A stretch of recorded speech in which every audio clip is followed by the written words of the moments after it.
자, 이제 38번째 수업 시작을 해볼게요. 어디냐면 363쪽 제3절 영주물의 설치 관리 하자로 인한 손해배상, 여기요. 끝장내기 121번이요. 영주물 책임의 의의, 여기 할 차례죠.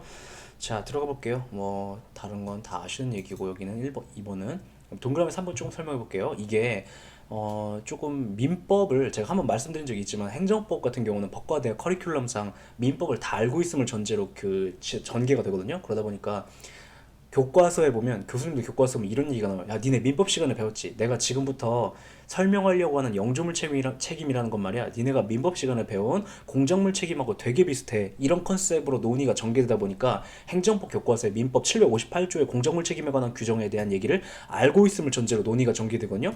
근데 이제 그게 책에 써 있으니까 그걸 핑계로 삼아가지고 이런 걸 출제하는 경향이 있어요. 그래서 저도 설명을 하긴 해볼게요. 그러니까 행정법을 민법보다 먼저 배우시게 되는 여러분들의 입장에서는 거꾸로 저는 강의해야 되는 상황이 발생하는 거죠.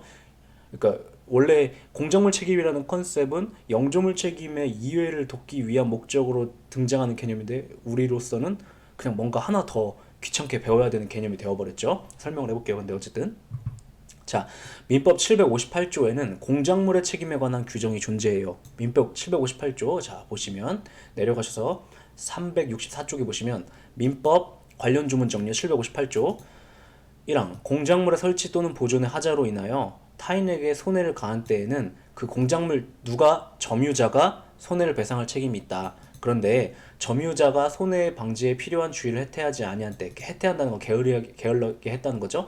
게을리하지 아니한 때에는 그 소유자가 손해를 배상할 책임이 있다라고 해가지고, 이 경우에는 점유자가 1차적으로는 점유자가 배상 책임을 지는 건데, 그게 뭔지 모르겠지만 점유자가 최선을 다했을 경우에는 소유자가 손해배상 책임을 진다고 규정을 하고 있어요. 자, 그걸 전제로 다시 또 올라가 볼게요.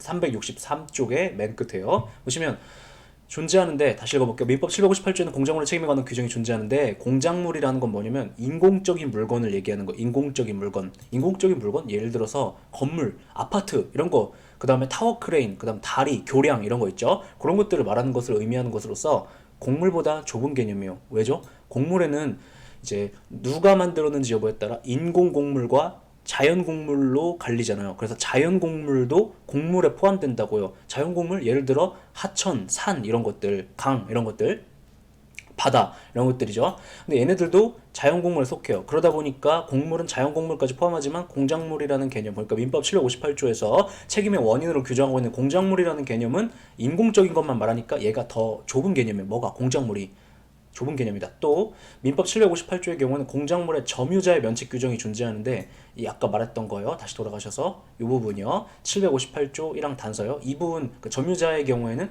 면책 규정이 존재하는데, 국가배상법 5조의 경우는 면책 규정이 존재하지 않아요. 자, 뭔 소리냐?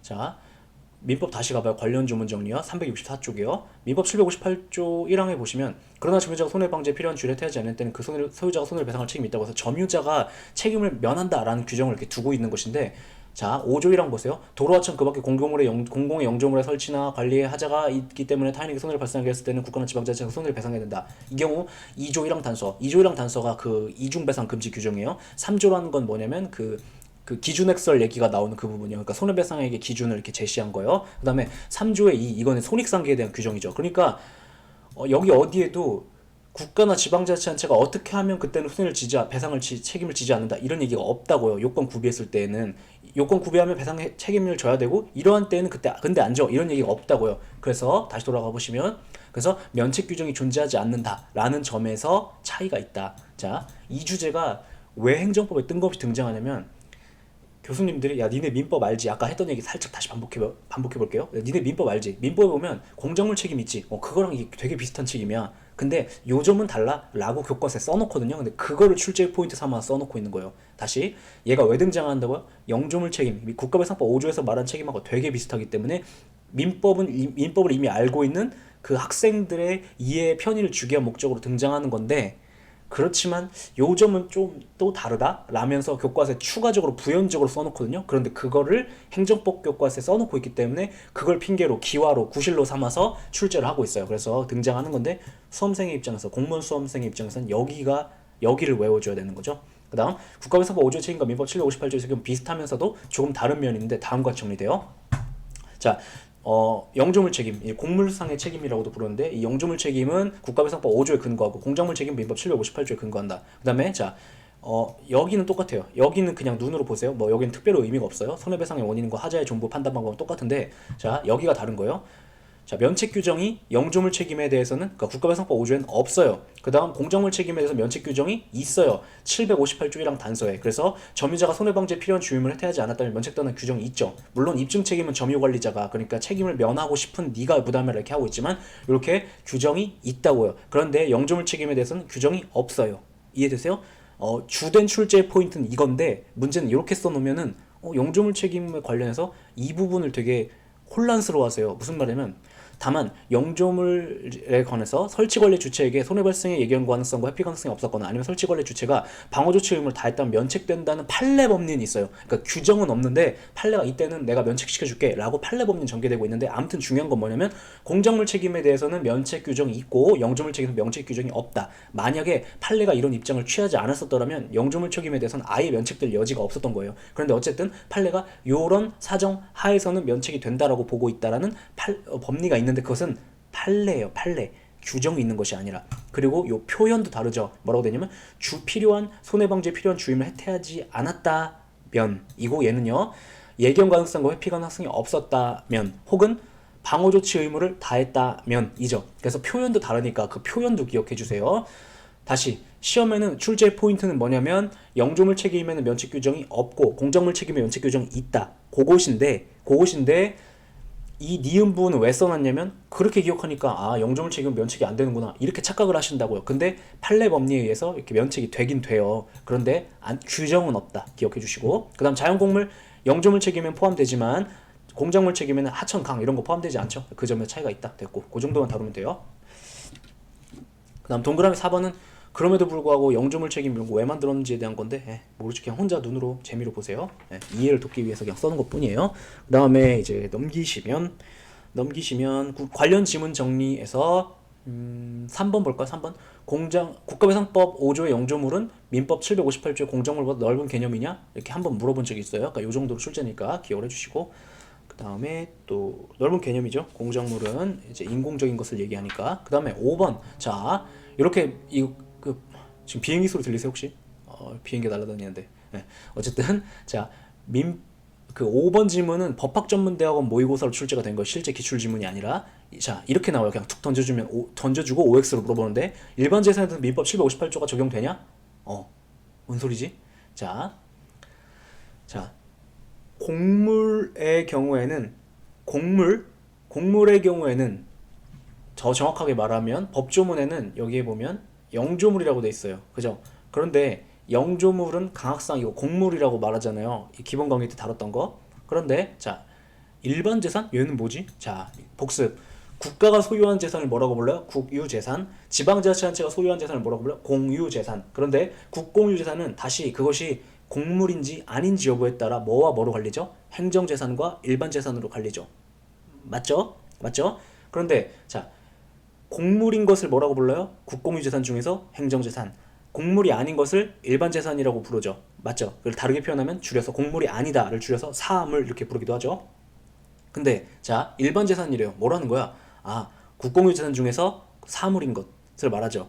맞죠? 이 지문은 뭘 물어보는 거냐면 국가배상법 5조는 그러니까 영조물 책임은 행정재산에나 적용되는 거지 국공유재산 중에서는 행정재산에나 적용되는 거지 일반재산에 적용되지 않는 것이다 라는 얘기를 하고 있는 거예요. 그럼 일반재산에 대해서는 그 국가배상법 5조가 적용될 수가 없고 일반재산은 적용될 수 있을지 몰라도 행정재산은 적용되지 않는다 라는 얘기를 이렇게 표현하고 있는 거예요. 이해돼요? 네, 이렇게 표현하고 있는 거예요.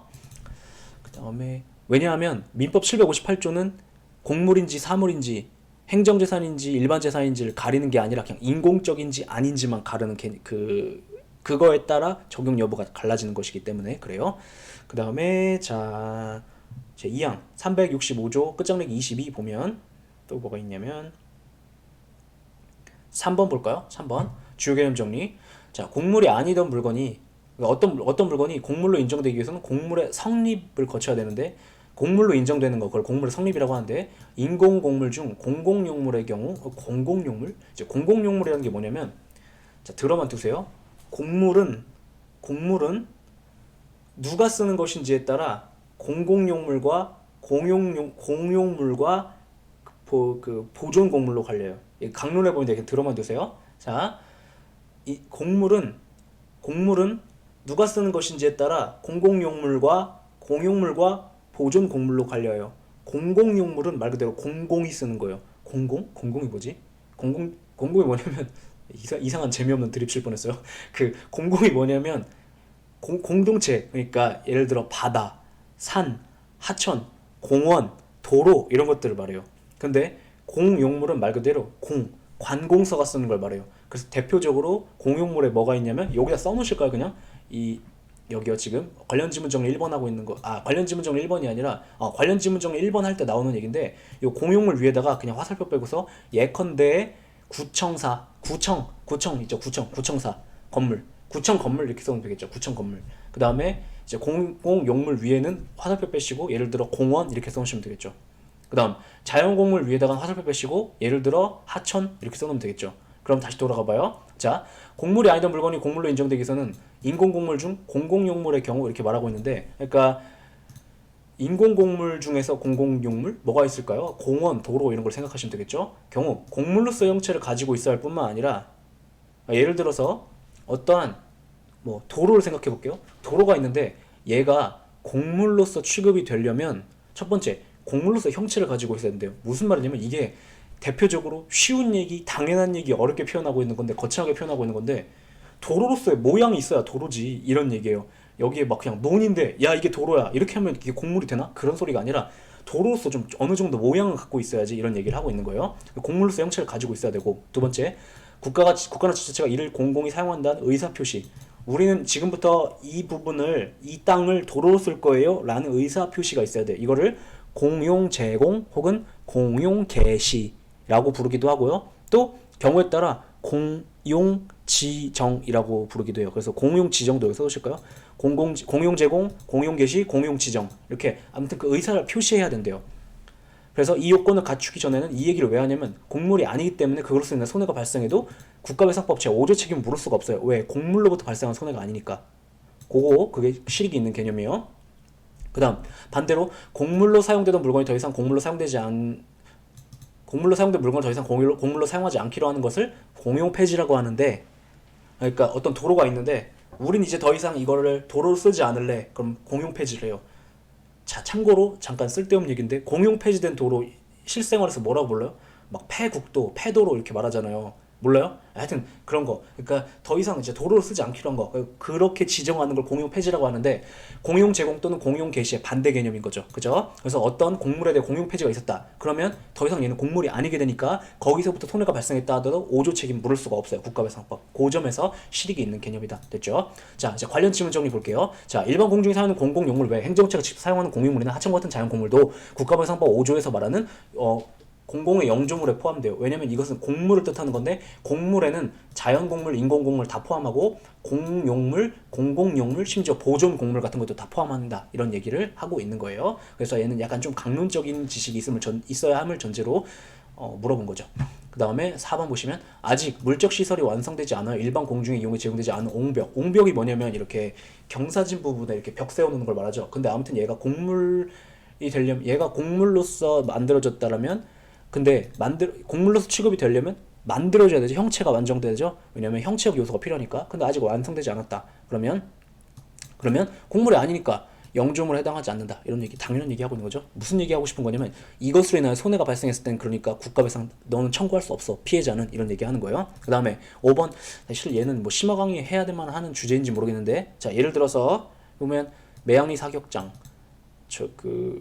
철도 건널목 자동 경보기, 그 다음 여의도 광장, 그 다음에 은 곡물에 해당하지만 사실상 국민의 통행에 제공되어 있다 하더라도 노선 인정 기타 공용 지정 아직 안 했다. 그럼 도로는 곡물에 해당하지 않는다. 얘네들은 곡물에 해당하지만 그런 단타형 얘기.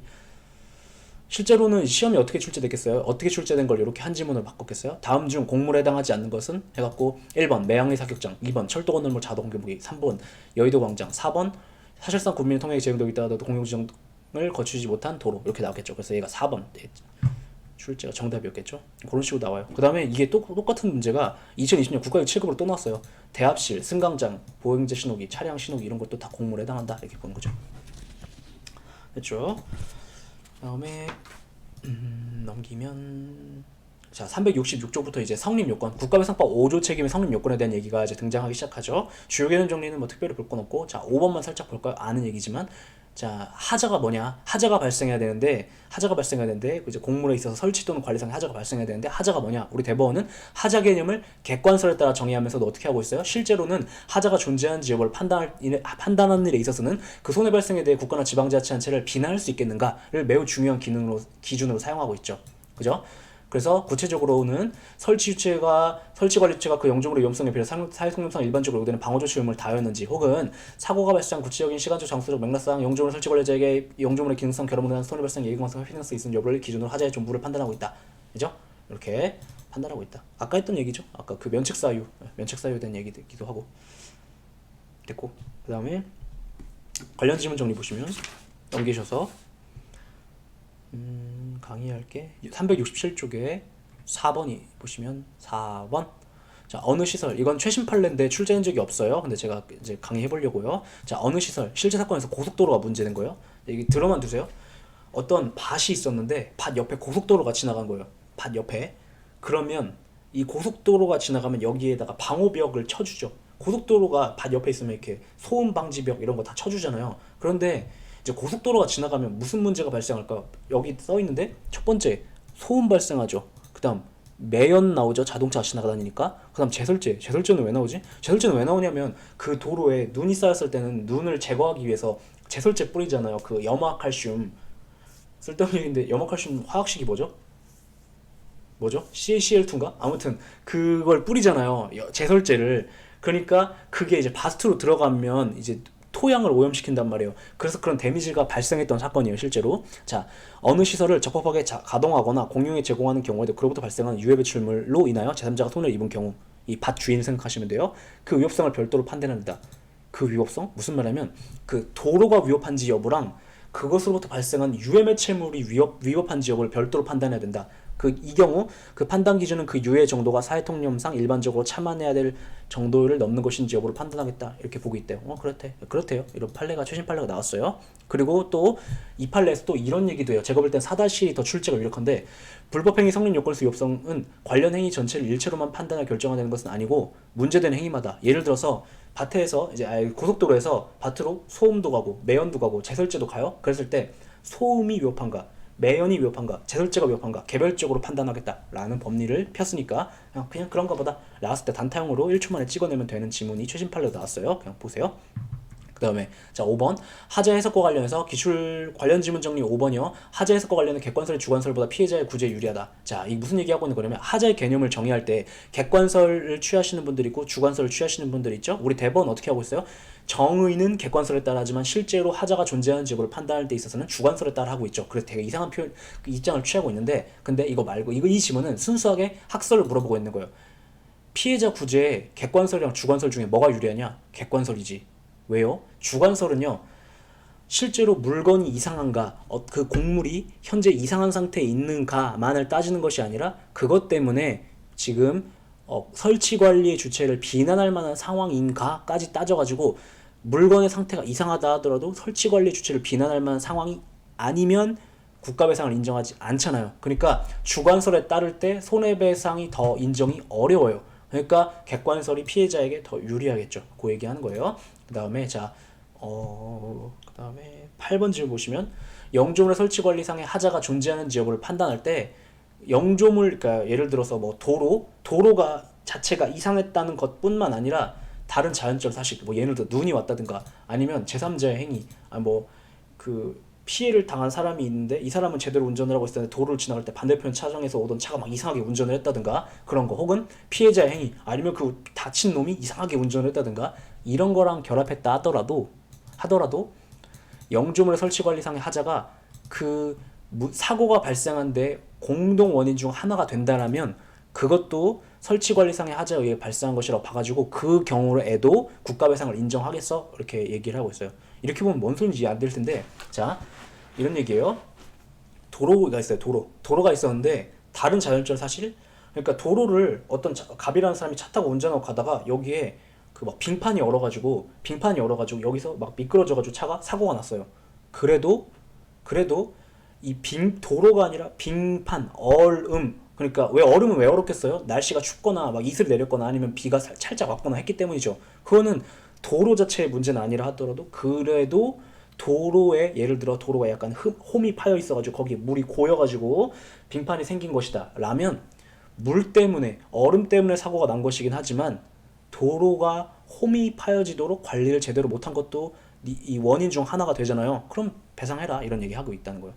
나 아까 제3자 행위는 뭐 반대편에서 오던 애가 이상하게 운전을 하던 바람에 얘가 그걸 피하려다가 홈이 파였는데 거기에 팍 파여가지고 자동차가 이렇게 막 충돌하겠다 뭐 그런 경우 아니면 그 홈이 파였는데 자동차가 이 피해자가 그냥 자기가 정면 충돌했다 뭐 그런 거 그랬을 때 그런 것까지 공동 원인 중 하나가 된다 하더라도 국가배상 인정하겠다라고 해서 널리 가급적 인정하려는 입장을 취하고 있는 것이죠. 그 다음에 8-1번은 같은 얘기고 그 다음에 9번 보시면 객관적으로 뭐 시간적 장소적으로 영조물의 기능상 결함으로 인한 손해발생 이해관성 회피가능성이 없는 경우에는 하자를 인정할 수 없다. 이렇게 하자의 존부 판단과 관련해서 예견가능성과 회피가능성까지 고려를 하고 있다는 거. 그래서 정의는 하자 개념의 정의는 객관설에 따라 우리 대법원이 하고 있지만 실질적으로는 이런 것까지 고려해가지고 설치 관리자를 탓할 수 있겠는가까지 고려해가지고 판단을 하고 있다는 거죠. 그런데 이 표현을 기억하세요. 예견 가능성, 회피 가능성 혹은 방어 조치 의무를 다했는가 그런 것을 기준으로 판단을 하죠. 자, 9-2번을 설명하기 위해서 9번을 읽은 건데 사실상 자 보세요. 영조물의 도로 생각하세요. 설치관리상의 하자로 인한 배상 책임은 무과실 책임이고 무슨 얘기를 하고 있는 거냐면 우리가 앞에서 배웠던 국가배상법 2조 책임 있죠. 2조 책임은 거기에 보면 공무원의 고의나 과실 이런 표현을 쓰잖아요. 그런데 자 국가배상법 5조를 위로 올라가서 볼게요. 어디냐면 어디 나오냐 364쪽에 보시면 관련 조문 정리 5조에 보면 고의과실에 대한 얘기가 어디에도 없어요. 맞죠? 그래서 학자들이 어떻게 이해하냐면 2조에는 고의나 과실이라는 개념을 귀찮게도 써 넣었으면서 여긴 그거에 대한 얘기가 없네. 그래서 이건 무과실 책임이네 라고 보고 있는 거예요. 그 얘기를 하고 있는 게 367쪽에 9-2번이고요 9-2번 그 얘기를 하고 있는 거고 국가는 영주물 설치관리상의 하자로 인하여 타인에게 손해를 가했다면 손해를 배상해야 되고 여기까지는 그 얘기를 하고 있는 거고 혹시 국가나 지방자치단체가 그 손해방지에 필요한 주의를 해태하지 않았다고 해서 면책을 인정받을 수는 없어. 이렇게 봐요. 면책 아까 인정된다고 했었는데 그 어떤 경우 인정된다고요? 예견 가능성, 회피 가능성 혹은 예견 가능성이 없거나 회피 가능성이 없거나 아니면 방어 조치 의무를 다했을 때지 손해 방지에 필요한 주의를 해태하지 않았을 때 요때는 면책이 되지 않아요. 근데 이런 판례가 왜 나온 거냐면 도대체 손해 방지에 필요한 주의를 해태하지 않았을 때는 면책된다라는 얘기가 민법 758조에 있었죠. 맞죠? 그래서 이 사유를 이유로 이런 얘기요. 피해자가 있고 국가나 지방자치단체가 있는데 국가나 지방자치단체를 상대로 국가배상법 5조 책임 추궁을 들어간 거예요. 그랬더니 국가가 판사님 저는 그 손해방지에 필요한 주임을 해태하지 않았는데요. 이렇게 항변을 하니까 판사가 뭐라고 얘기한 거냐면 야 근데 그걸 이유로 면책을 받을 수 있는 건 가해자가 민법 758조를 이유로 해서 손해배상 청구를 했을 때는 그걸 네가 입증한다면 면책을 받을 수 있겠지. 근데 지금은 5조 책임 들어온 상황이잖아. 5조 책임은 너한테 손해 발생에 대한 예견 가능성이 없었거나 회피 가능성이 없었거나 아니면 방어 조치 의무를 네가 다 했을 경우에만 면책이 인정되는 거지 손해 방지에 필요한 주임을 해태하지 않았다는 이유로 넌 면책받을 수 없어. 이런 얘기를 하고 있는 거예요. 이해돼요? 네. 그래서 영조물 설치관리상의 하자로 인한 배상 책임은 이렇게 얘기했으니까 5조 책임은 이런 얘기를 하고 있는 거죠. 네. 그 다음에 자 비교될 걸로 이 9-2랑 또 비교될 걸 뭐가 있냐면 9-3이 있어요. 자 이건 뭔 소리 하고 있는 거냐. 고속도로의 관리상 하자가 인정되는 경우 관리상 하자가 자 고속도로는 공물이죠. 근데 얘는 공작물이기도 해요. 맞죠? 고속도로는 공물이죠. 근데 얘는 공작물이기도 해요. 상황 이해되세요? 그러니까 어떤 사람이 고속도로의 관리상 하자로 인하여 피해를 입보잖아요. 그러면 영조물 책임도 추궁할 수 있고 5조 책임의 국가배상법, 민법 758조 책임도 추궁할 수가 있어요. 왜냐하면 고속도로가 공작물이라는 건 알겠는데 이 민법 758조의 책임도 관리상 하자가 있는 경우에도 들어가는 거거든요. 다시 364였나? 가볼게요.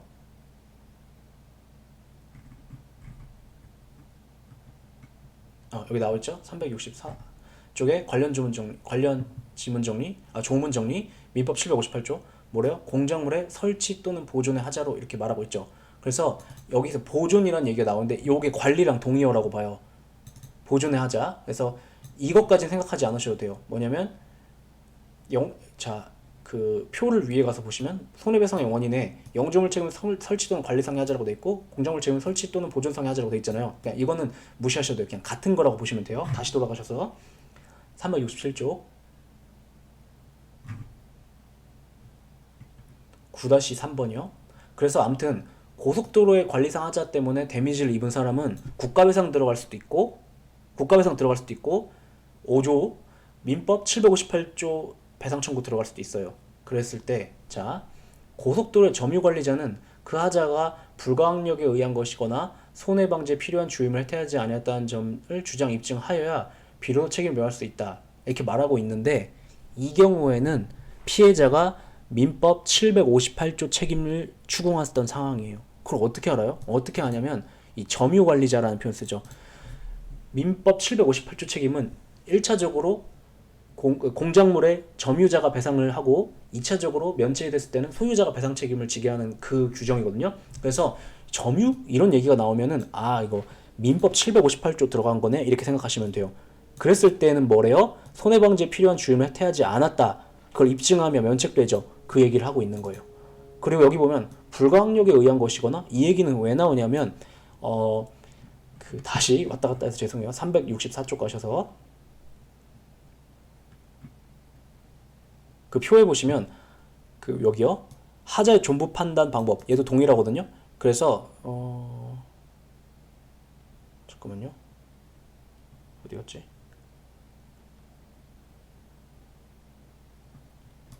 이게 아닌데. 여기 안 써놨구나. 죄송해요. 그냥 간단하게 처리할게요. 367쪽 다시 가보세요. 367쪽에 보면은 9-3에 보면 하자가 불가항력에 의한 것인 경우에는 민법 758조 책임을 면제를 해주거든요. 그런데 그 부분까지는 너무 민법의 영역이어서 여러분들은 모르셔도 돼요. 그러면 지금 이 질문을 통해서 지금 무슨 얘기를 하고 싶은 거냐면 영조물 책임 청구를 들어갔을 때에는 영조물 책임 청구 들어갔다? 민법 국가배상법 5조 책임 청구 들어갔다. 그때는 요걸 이유로 면책될지 못해요. 그런데 민법 758조 책임 청구 들어갔을 때는 요걸 이유로 면책될 수 있어요. 그걸 어떻게 알아? 여기 보면 영조물이라고 했으니까 영조물 책임 5조 책임 들어간 거고 여기는 점유자 얘기가 나오니까 점유관리자라고 했지만 점유 얘기가 나오죠. 근데 민법 758조 책임은 점유자 책임이란 말이에요. 그래서 요걸 기준으로 가르시면 돼요. 그때는 면할 수 있다. 이해되세요? 그걸 얘기한 거예요. 여기는 뭐 그냥 재미로 혼자 보세요. 그 다음에 지금 어디 들어갈 차례냐면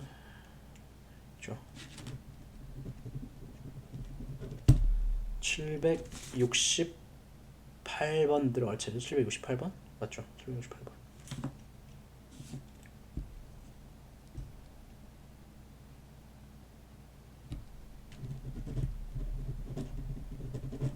들어가 볼게요. 768쪽이 아니라 368쪽이요.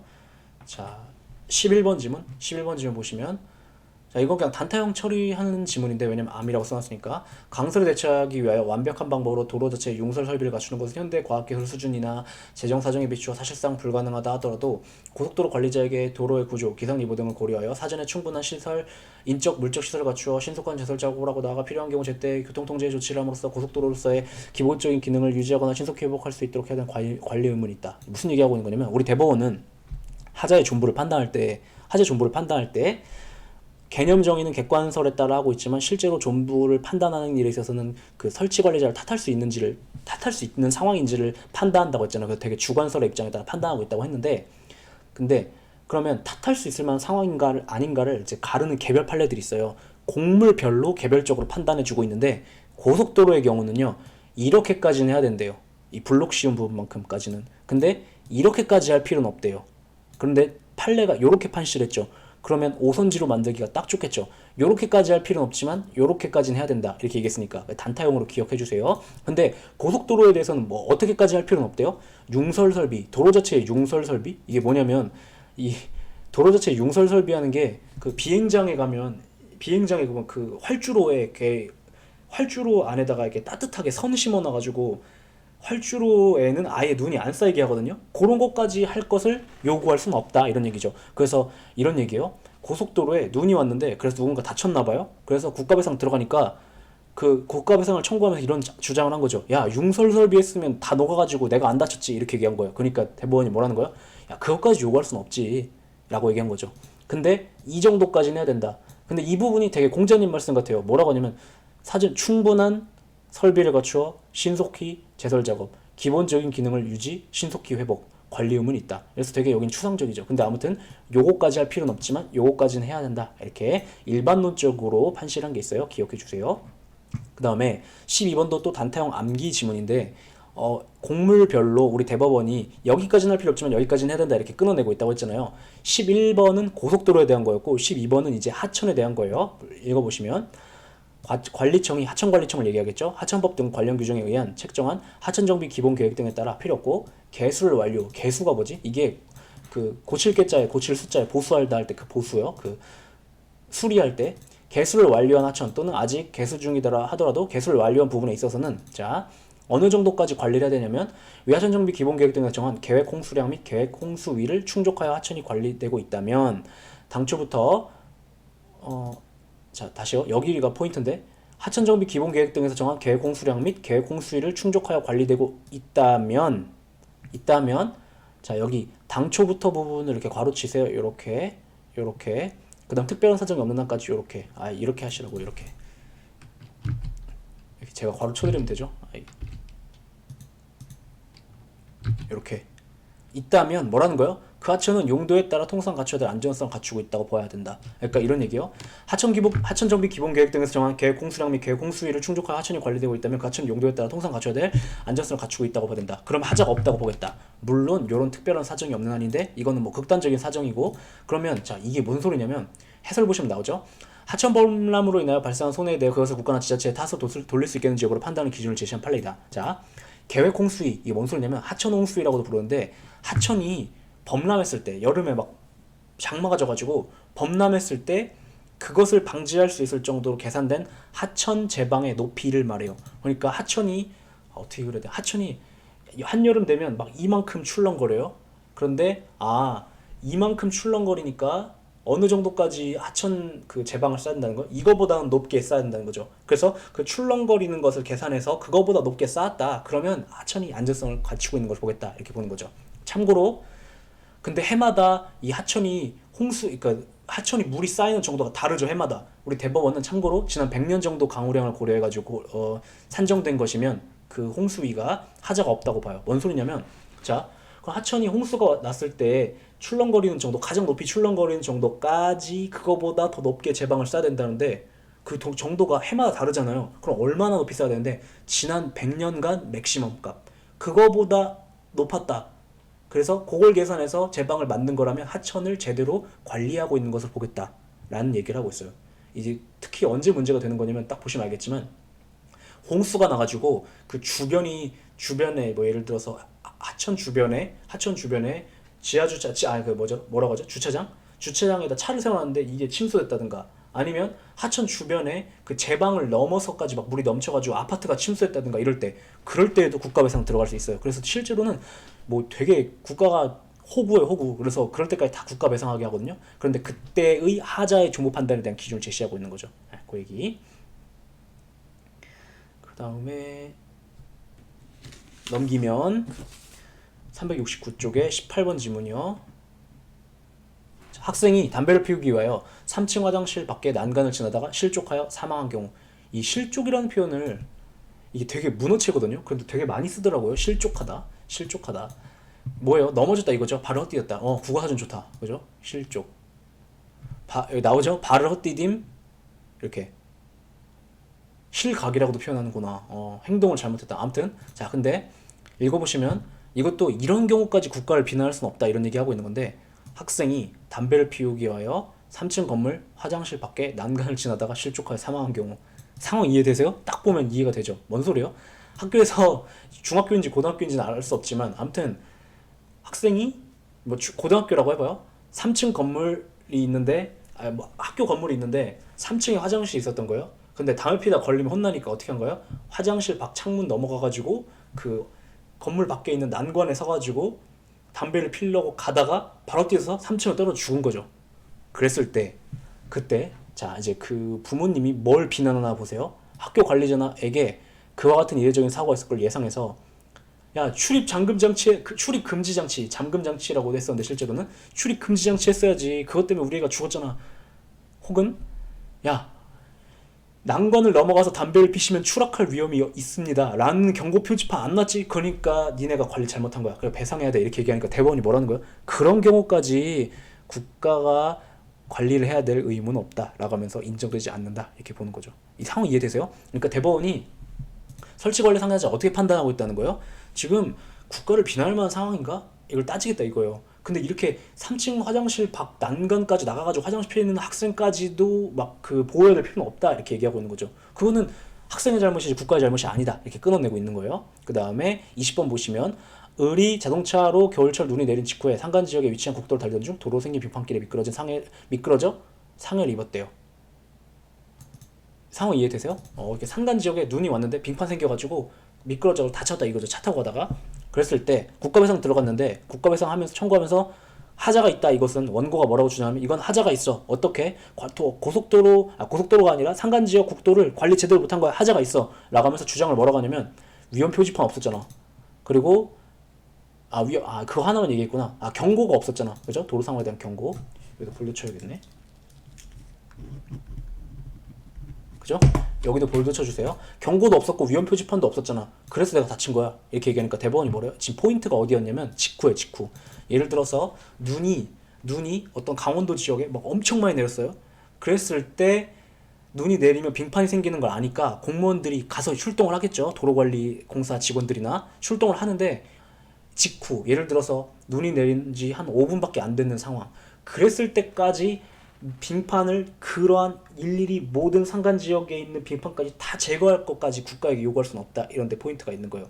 그래서 이 경우에 네가 다친 건 맞는데 국가가 여기에 경고판이나 위험 표지판을 놨어도 다쳤겠지 라고 하면서 이건 국가의 잘못이 아니야 라고 하면서 이건 어쩔 수가 없는 거야 라고 해서 국가배상을 끊어낸 사건이 있어요. 요렇게 우리 대법원은 비난 가능성, 그리고 여기 보면 써놨지만 이 상당 그 인과관계 존부 판단까지, 이거 써놨으면 너 안 다쳤을까? 이렇게 말한 거죠. 그래서 이렇게 판단하고 있고, 수험생 입장에서 케이스 바이 케이스로 이렇게 개별 사례들을 물어보고 있으니까 개별 사례들을 암기를 해주세요. 그렇죠? 그다음에 면책 사유 보시면 끝장내 124, 여기는 강의할 곳이 없죠. 혼자 보시면 될 것 같아요. 그다음에 성립 요건 충족의 효과 되는데 어디냐면 370쪽이에요. 370쪽 성립 요건 충족의 효과 보시면 여기도 뭐 다 아는 얘기여가지고 주요 개념 정리 3번 잠깐 볼까요? 자, 비용 부담자 얘기 또 반복해 볼게요. 국가배상법 6조는 사무기속 주체와 비용 부담자가 다른 경우, 대표적으로 언제 그래요? 기관 위임 삼을 때, 그렇죠? 그거에 대해 규정을 두고 있다. 이때 피해자는 사무기속 주체나 비용 부담자 둘 중 하나를 선택하여 손해배상을 청구할 수 있고 라고 6조 1항에 규정하고 있죠. 그 다음에 또 피해자의 선택에 따라 어느 한쪽이 손해배상을 이미 했다. 그래서 두 놈 중에 한 놈을 골라 손해배상 청구해서 돈 줬다. 그러면 이제 내부 정산 문제가 남겠죠? 그때 손해를 배상한 놈, 그러니까 돈을 준 놈은 내부 관계에서 그 손해를 배상할 책임 있는 자에게 구상할 수 있다라고 해서 대외 내적 책임 문제에 대해서 6조 2항에 규정하고 있어요. 그래도 다시 법조문을 보세요. 이렇게 되어 있단 말이에요.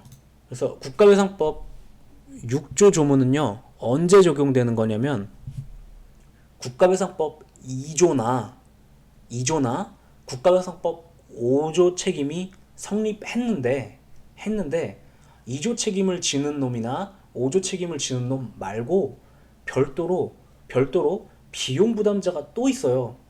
그렇다라면 6조 1항은 무엇을 선언하고 있는 거냐면, 피해자는 2조 책임이나 5조 책임을 지는 놈을 상대로 손해배상 청구를 해도 되고, 그 비용 부담자를 상대로 손해배상 청구를 해도 된다. 골라서 들어갈 수 있다라는 걸 선언하고 있는 게 6조 1항이에요. 6조 1항.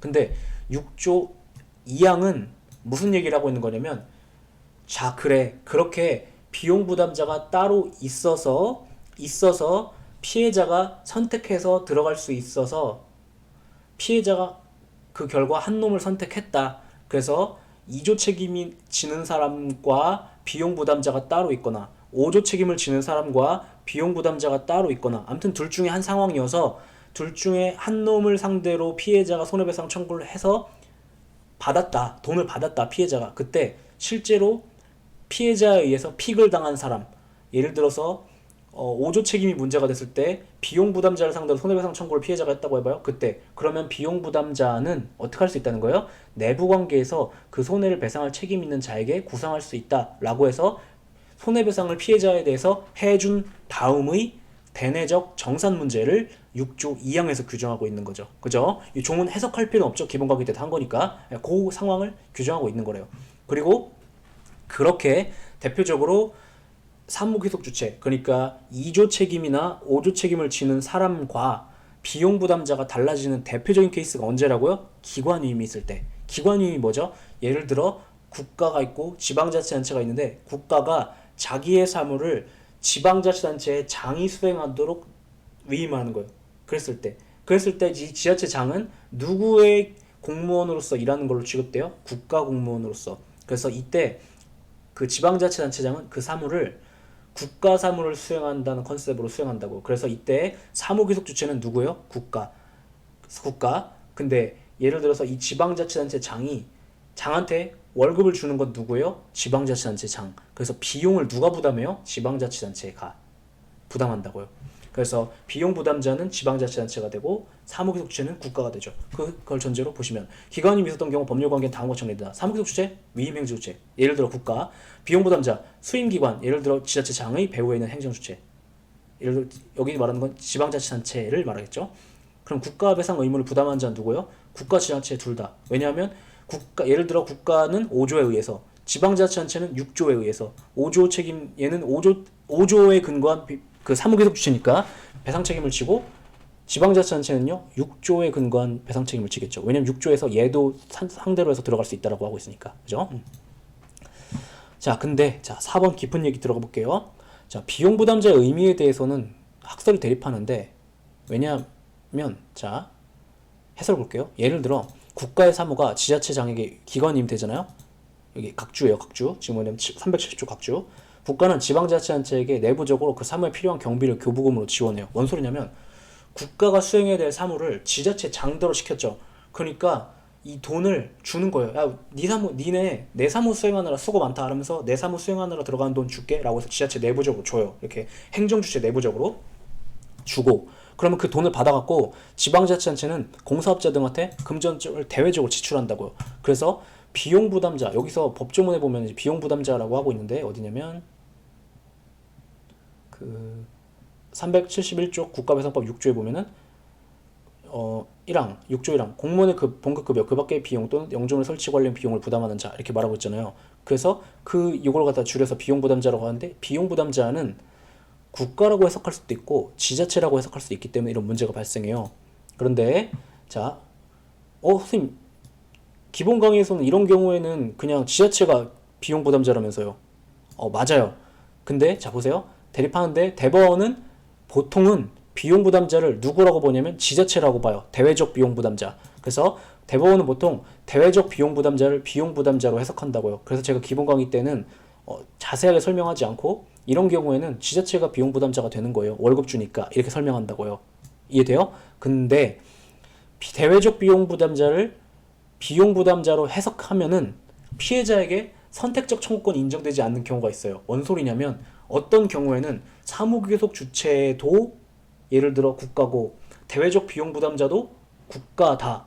그런 경우에는 국민은 만약에 비용 부담자를 대외적 비용 부담자라고 해석하면 국가를 상대로 청구하거나 국가를 상대로 청구할 수 있다 라고밖에 법조문 6조가 해석되지 않는다면 그때는 입장을 바꿔갖고 대법원이 대내적 비용 부담자, 그러니까 이럴 때는 여기서 말하는 비용 부담자는 대내적 비용 부담자야 라면서 비용 부담자를 대내적 비용 부담자로 해석해서라도 피해자에게 선택적 청구권을 인정하고 있어요. 이해돼요? 그래서 이 취지는 되게 어렵지만, 아까 이 얘기는 되게 어려운 얘기지만 취지는 간단해요. 피해자의 선택적 청구권을 인정하기 위해서. 선택적 청구권 도대체 왜 인정하는 거야? 그럼 국민한테 유리하죠. 피해자에게. 피해자 보호를 두텁게 할 수 있잖아요. 그래서 그렇게 하고 있다. 그 다음, 자, 이것은 동그라미 4번은 6조 1항 대외적 책임에 대한 얘기였고요. 동그라미 5번 얘는 6조 2항에 대한 얘기인데, 자, 6조 2항에 보면 법조문에 1항의 경우 손해를 배상한 자는 내부 관계에서 그 손해를 배상할 책임인 자에 구상할 수 있다 이렇게 말하고 있죠. 그래서 그거에 대한 얘기예요. 자, 내부 관계에서 손해를 배상할 책임 있는 자가 누구냐? 기본 강의 때 뭐라고 배우죠? 주류적인 판례는 뭐라고 한다? 사무귀속 주체를 궁극적 책임자라고 본다. 왜냐하면 야, 니 때문에 내가 이 일을 하게 됐잖아. 그러니까 네가 궁극적으로 책임을 져야지 이렇게 보는 거죠. 대립하는데 주류적인 대법원 판례는 국가 지자체 중 사무기속 주체를 궁극적 배상 책임자로 보고 있어요. 2001다 이런 사건에서. 그러나 언제나 사무기속 주체를 보고 있거든요. 이렇게 일단 재작년까지는 이랬어요. 이렇게 보고 있었는데 대법원이 2013-211834 사건에서 노골적이고 명시적으로 이런 표현을 썼어요. 언제나 사무기속주를 뜻하는 건 아니고 손해발생에 대한 기여도가 있다면 경우에 따라 국가랑 지자체 둘 다 궁극적 배상 책임자가 될 수 있다라는 표현을 썼거든요. 그리고 박균성 교수님이 이걸 굉장히 주목하고 계세요. 그래서 자, 여러분들은 이렇게 푸시면 돼요. 그 기출지문을 보시다가 사례로 던져줘요. 사례로 던져주면은 이 경우에 궁극적 책임자가 누구냐, 국가냐 지방자치단체냐 이렇게 물어보면은, 그렇게 물어볼 때는 사무기속 주체입니다 이렇게 답하면 돼요. 예를 들어 국가가 사무기속 주체라면 국가입니다 이렇게 답하면 되고, 지방자치단체가 사무기속 주체라면 지방자치단체입니다 이렇게 문제를 풀면 돼요. 근데 그게 아니라 요 문장을 던져줄 거예요. 노골적으로 명시적으로 딱 그 문장 자체에 궁극적 뭐라고 표현되어 있죠? 내부 관계에서 그 손해를 배상할 책임 있는 자는 언제나 사무기속 주체를 뜻한다. 그럼 그건 X예요. 그렇게 처리하시면 돼요. 그 정도로까지 의미 있는 지문이니까 처리하시면 돼요. 그 다음에 이제 보시면 370쪽 인데 애매하게 또 여기를 다 하면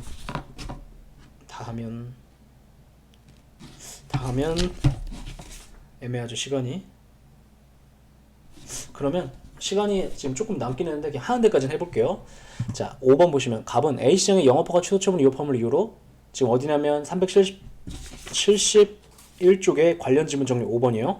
갑은 A시장의 영업허가 취소 처분 위법함을 이유로 국가배상 청구성을 제기하였다. 이때 A시장의 영업허가 취소 사무가 혹시 국가 사무로서 국가가 실질적인 비용을 부담하는 자인 경우 갑은 국가 또는 A씨를 상대로 선택적 손해배상 청구할 수 있냐? 이렇게 물어보는데, 자, 이런 얘기하는 거예요. 어떤 사무가 있었는데 그게 여기선 영업허가 취소 처분 사무였나봐요. 그 사무가 국가 사무였는데 지자체장, 여기는 A시장이죠. A시의 장인 A시장에게 기관위임이 됐나봐요. 이때 자, 첫 번째, 그 사무는 누구 사무니? 국가 사무야. 자, 국가 사무니까 이걸 갖다 어떻게 표현해요? 국가가 사무기속 주체다 이렇게 표현을 하고요. 그러면 이때 피해자인 갑은 국가를 상대로 손해배상 청구를 하거나 A씨를 상대로 손해배상 청구를 하거나 선택적으로 들어갈 수 있냐? 물어보는데 선택적으로 들어가려면 국가는 5조 책임을 이미 부담하는 상황이니까 A씨가 비용 부담자로서 인정이 돼야 하죠. 맞죠? 그런데 우리 대법원은 이 경우에 A씨가 비용 부담자로 인정되게 하려면 비용 부담자의 의미를 대외적 비용 부담자라고 해석해야 돼요? 아니면 대내적 비용 부담자라고 해석해야 돼요? 대외적 비용 부담자라고 해석해야 되죠. 왜냐면 이 경우에는 A씨는 그 돈을 내부적으로 국가로부터 교부받아가지고 그거를 외부 지출하는 건 A씨니까. 그래서 이 경우에는 우리 대법원이 어떻게 해요? 대외적 비용 부담자를 비용 부담자로 해석하고 있기 때문에 이 경우에는 A씨가 6조 1항에서 말하고 있는 비용 부담자가 되어서 피해자인 갑은 국가나 A씨를 상대로 선택적으로 들어갈 수 있게 돼요. 왜냐면 국가에 대해서는 5조에 여기서는 영조물 책임의 문제가 아니라 무슨 사무냐? 공무원이 사무를 수행하니까 2조 책임을 부담하는 자로서 사무기속주체로서 A씨는요 무슨 책임을 부담하는 자로서 6조 1항 책임을 부담하는 자로서 손해배상 책임을 들어갈 수 있게 되는 거죠. 이해돼요? 근데 선생님 그럼 사례를 던질 때마다 이렇게 계속 그렇게 복잡하게 생각해야 돼요? 아니에요. 고맙게도 결론적으로 우리 대법원은 이렇게든 저렇게든 어떻게든 논리를 구성해서 선택적 청구권을 인정하고 있거든요. 그래서 시험에서 이 경우에 선택적 청구를 할 수 있냐? 응. 그냥 논리 생각할 필요 없어. 선택적 청구할 수 있냐? 응. 다 그렇게 처리하면 돼요. 그래서 얘만을 상대로 들어갈 수 있는 것이 아니라 얘를 상대로도 들어갈 수 있다. 그러면 대법원이 논리를 다 전개해갖고 어떻게든 할 수 있게 하고 있는 것이 다 결론적으로 동일하기 때문에 그렇게 처리하면 돼요. 그래서 논리는 이해하자면 복잡한데 수험적으로 찍어내기가 되게 쉬워요. 알겠죠? 그 다음에 6번 지자체장이 기관이 임된 국가행정 사무를 처리하는 게 국가로부터 내부적으로 교부된 금원으로 그 사무에 필요한 경비를 대외적으로 지출하는 지방자치단체는 국가배상 6조랑 소정의 비용 부담자로 손해를 배상할 책임이 있냐? 있다. 여기도 그냥 그렇게 뭐지? 계산해야 되는데 아니요 그냥 있다 그렇게 처리하면 되죠. 돼요? 그래서 정선지예요. 그런데 설명을 해보자면 기관위임 사무죠. 지자체장이 기관위임 사무를 수행한다고 했으니까 그리고 국가행정사무라고 딱 다 주었네요. 국가가 지자체장한테 사무를 떠넘겨주면서 이거 네가 수행해 이렇게 했대요. 그럼 지자체장은 그것을 국가사무로서 수행하고 얘는 국가공무원으로서 기능하는 것이죠. 사무를 수행하다가 사고를 쳤대요. 그러면 그 사무의 기속주체는 누구예요? 국가. 그러니까 이 경우 국가는 2조 또는 5조에 근거해서 손해배상 책임을 져요. 근데 여기에는 보면은 뭐 영조물 얘기가 없으니까 아마 2조를 얘기하는 2조 책임이 문제가 됐나 봐요. 그래서 아무튼 이 경우 국가는 2조에 근거해서 손해배상 책임을 져요.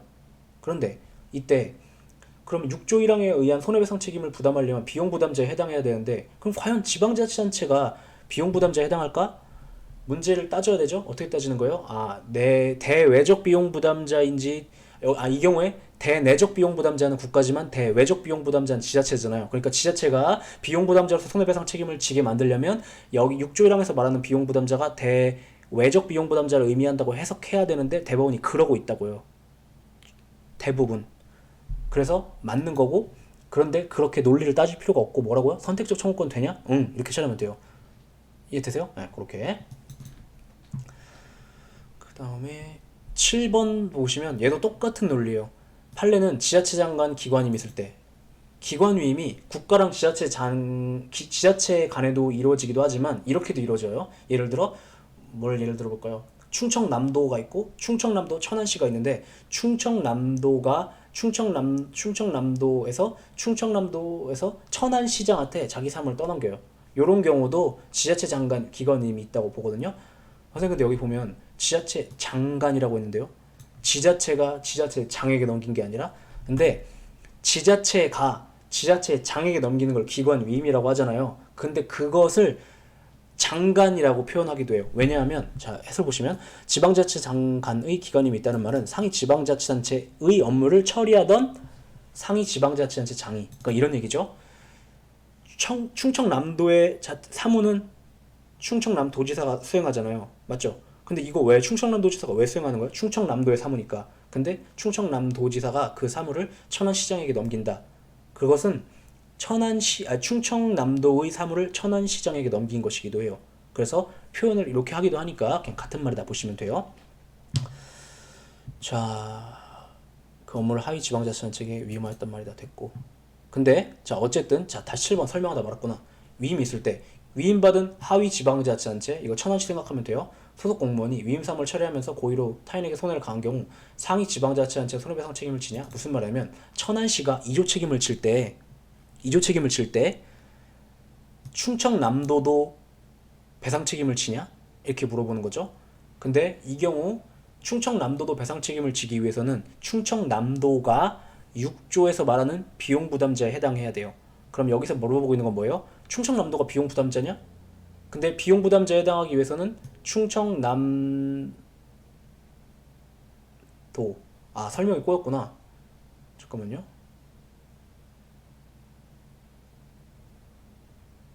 그쵸. 설명이 꼬였어요. 잘못됐어요. 다시. 그러니까 충청남도의 사무를 수행하던 충청남도지사가 천안시장에게 사무를 위임했어요. 그랬을 때 천안시가 아니라 충청남도도 국가배상 책임을 지냐? 이렇게 물어보고 있는 것인데 국가배상 책임을 지죠. 왜냐하면 얘는 사무기속 주체가 되니까. 그래서 2조의 근거에 손해배상 책임을 지죠. 그래서 이렇게 물어보고 있는데 시험에서는 고맙게도 이렇게 물어봐요. 대내적 비용 부담자가 손해배상 책임을 지냐, 대내적 비용 부담자가 손해배상을 책임을 지냐 이렇게 물어보지 않고 얘도 지고 얘도 지냐? 그냥 이런 식으로만 물어본다고. 그리고 정답은 언제나 다 예스예요. 그러니까 선택적 청구권을 다양하게 들어갈 수 있게 하는 경우는 다 예스라고 본다고요. 그렇게 처리하시면 돼요. 네, 그렇게 정리하면 되겠죠. 시간이 다 돼서 쉬었다가 372쪽부터 들어가는 걸로 할게요.